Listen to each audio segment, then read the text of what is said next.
In this tutorial, I'm going to show you how you remove the default cube in Blender.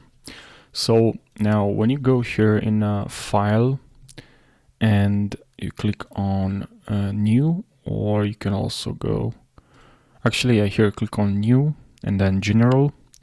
Then here you click on Save or Don't Save. You choose here.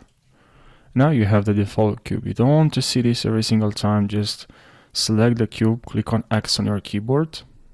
So X, and let me enable, maybe it will help you. Okay, X and then delete. Then you go here to File, Defaults, and Save Startup File. Save Startup File. Make the current file the default blend file. Now, when you click here on File and New in General, this is what you will see. You will not see the cube. Now, if you don't want to see even the camera or light, X, delete, File, Defaults, Save Startup File, and now if you click on New, General, this is what you'll see. Exactly what you changed, and you save here in Defaults. If you maybe you remove this, you don't want to see this either.